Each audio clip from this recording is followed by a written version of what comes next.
In 2024, I read House of Leaves for the first time. It was a thrilling experience, probably one of the most fun reading experiences that I have ever had. Although the novel can at times be needlessly obtuse and a little bit sexist, the pure thrill of delving deeper and deeper into these intertwining narratives worked for me on many levels, and it made the act of reading the book one of my favorite reading experiences in a long, long time. Late last year, in The Big 2025, the author of House of Leaves put out another book. It is called Tom's Crossing, and it is over 1,200 pages long.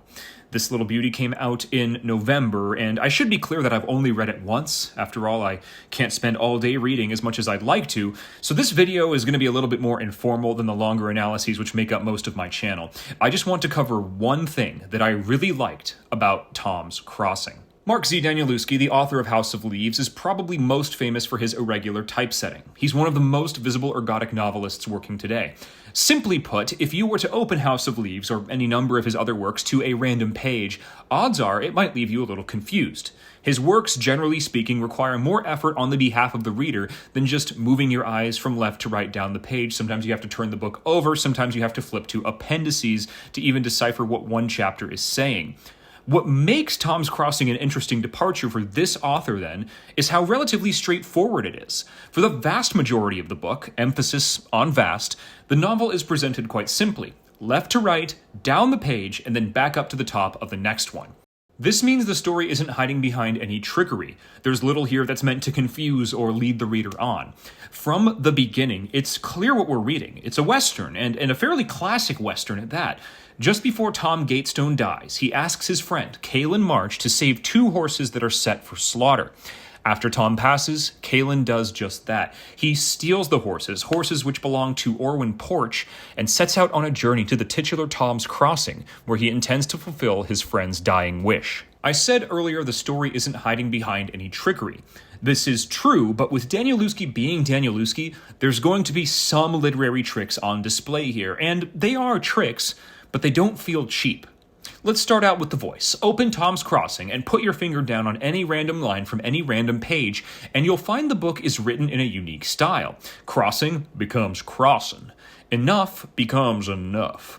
And you slowly come to realize as you're reading it that this book is written like someone's grandparent is telling the story to you, as if some older veteran of the prairie is kicking back in their rocking chair and slowly teasing the story out.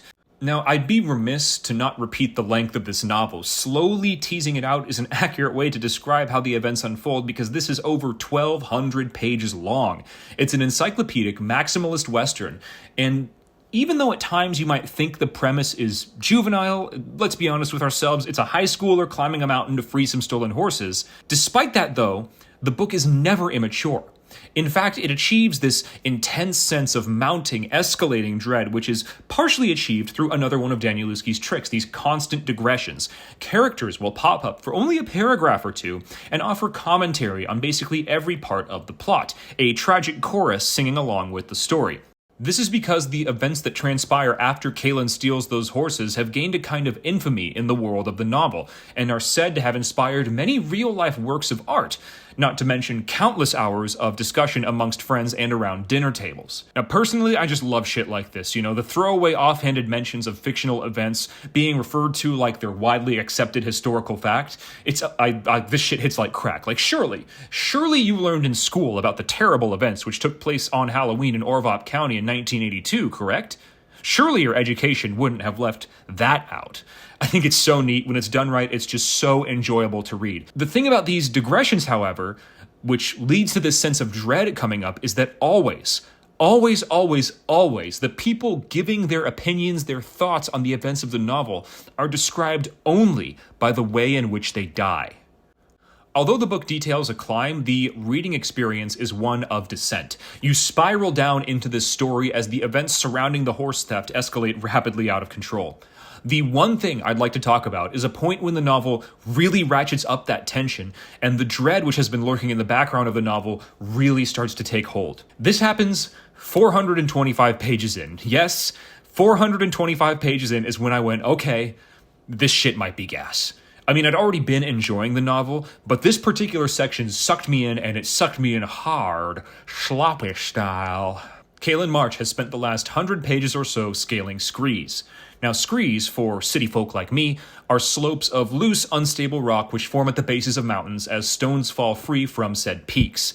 He has scaled 8 of these, and he has done so in the company of Landry Gatestone, Tom's adopted sister. Now, screes, if you can't tell from the description, they're hard to climb on foot and harder still to climb when you've got a horse with you, let alone 2. Oh, wait, check that. 3 horses. Landry brought one of her own. Kaelin anticipates that the 9th scree will be easygoing. Then, when him and Landry arrive, they discover that it will be anything but. The elements in the weeks between his last visit before the journey and the journey proper have changed the scree from something which was passable into a nightmare. There are no landmarks to guide their way up it, none except for a single ash tree located halfway up the scree. Ash trees also play an important role in House of Leaves. Ash Tree Lane is the name of the street upon which the titular house is located. The appearance of an ash tree at this point in the novel is an Easter egg, yes, but it does serve a narrative purpose as well. Fans of House of Leaves who have read this novel and make it this far will recognize that the appearance of said tree means that this, the 9th scree, is a place of incredible danger. And just as this information settles in with the reader, because even if you haven't read House of Leaves, the image of the ash tree just in the middle of a wasteland up which Kaelin and Landry must flee to survive is an unsettling one. Just as this danger truly registers, the very text itself begins to slip. At the top of page 425, the words briefly become serpentine. They rattle up and down their rows as the stones skitter down the surface of the cliff. Your hackles raise as you become more aware than ever that Kaelin and Landry are in a very bad place. Then bullets begin to fly. The men pursuing the stolen horses have arrived, and Kaelin is forced to ride Navidad, one of the horses, up a mountain which is collapsing underneath him. Then part 1 ends. Yeah, Danielewski just leaves you there, and it's a while before you come back to the scree and the climb. It's actually kind of funny. I mean, he's like, fuck it, I got pages to spare, I'll just leave them. The remaining 800 or so pages are more incredible work. I'd have to read both Tom's Crossing and House of Leaves to know for sure, but this relatively innocuous story, which might again seem juvenile in the hands of another author, it feels like a superior achievement. Here, on page 425, is where that became apparent to me. The 9th scree standing in for the 9th circle of hell, one of many classical allusions throughout the novel, as Kaelin desperately rides this horse slated for slaughter up a landslide. It's a great moment of dramatic tension, and far from the only such one in the novel. The restraint Danielewski applies when using his ordinary tools, such as ergodic typesetting, ensures that when these moments do appear, they often have a much greater individual effect than the more scattergun use in his previous novels. Toss in things I adore, like the dead walking unseen among and aside the living, and this well-considered encyclopedic approach, and you've got yourself one hell of a novel. This is a long book, but it's worth your time, especially if you're a fan of Westerns. Death is everywhere. It's something to be feared, welcomed, wondered at, admired, pondered, but above all, to be in awe of.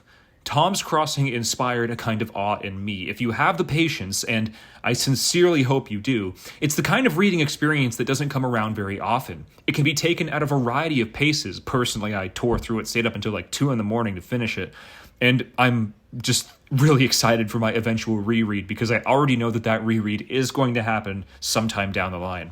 On another note, I just crossed 100 subscribers, which I think is pretty cool. So as a thank you, if anyone's interested in hearing my thoughts on a book, drop a comment down below and I'll pick one to read and write a video about. I reserve the right to refuse to talk about Blood Meridian until I'm ready to do a full-on Cormac McCarthy video, which, full disclosure, might be a couple months or years down the line.